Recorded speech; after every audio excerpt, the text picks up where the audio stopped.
Steve Pechenik, and this is Steve Talks.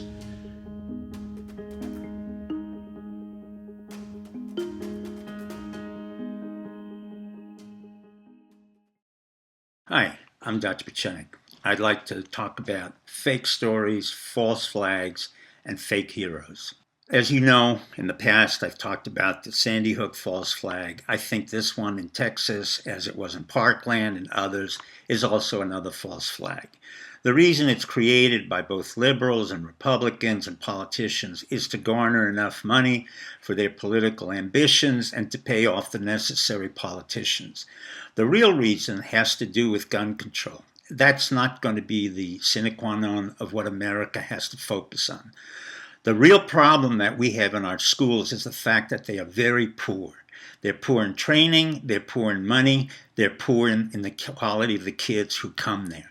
Instead of feeding them where many of them need food on the weekend, and instead of giving them a better education, and instead of paying the teachers a greater salary, we have concentrated on the most absurd thing possible, bringing in security guards at the price of millions of dollars in a county that can barely afford it.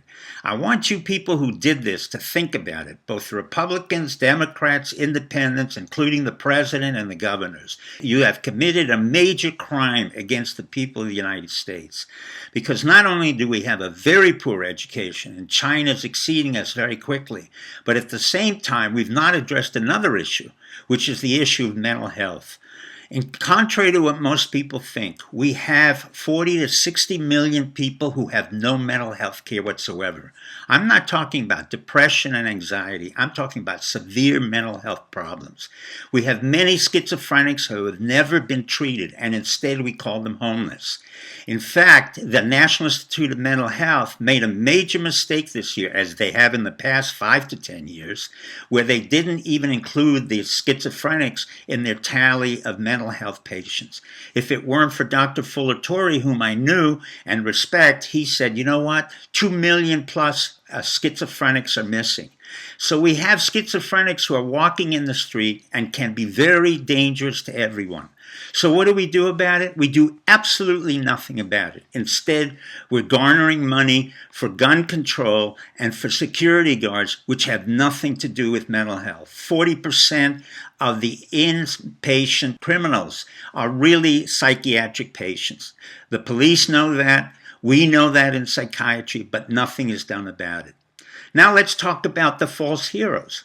I'm so pleased that the NRA has appointed Ollie North, president of the NRA. There could be no one better suited to be a sociopath, a liar, and a corrupt individual than Ollie North. I knew all about him in the Reagan administration when he lied on the Iran-Contra, when he lied about Reagan, when he lied about his service to the country.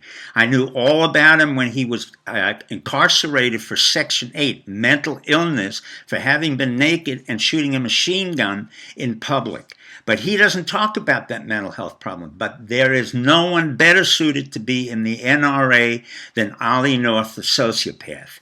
Then we have another sociopath, John McCain, who we know is dying, and we've talked all about him. He is not a hero. But another person who claimed he was a hero, Mitt Romney, the great politician and the great American, forgot to do one thing in his life. As a Mormon, he was a highly dedicated and a religious man. He was very high up in the Mormon church. But what he wasn't high up was his attitude to serving in America. When it came time for him to be drafted in the Vietnam War, he immediately ran to France, to Paris, France, to convert Catholics to Mormonism. And as his lovely wife said, his job in France, where he was ensconced in a mansion with a houseboy and a cook, was the equivalent to those of us who went to Vietnam, Cambodia, or Iran to fight and die in the trenches of combat. So I want you to remember all about Mitt Romney when you're voting for this lovely Mormon by the name of Dr. Michael Kennedy, a doctor and a lawyer. Let me quote Hippocrates, the famous Greek physician. He said, above all else, do no harm. And I will add, I will do much harm to those of us who do great harm to our country and to our children. Good night and goodbye. Hi, this is Dr. Steve Pachenik, and this is Steve Talks.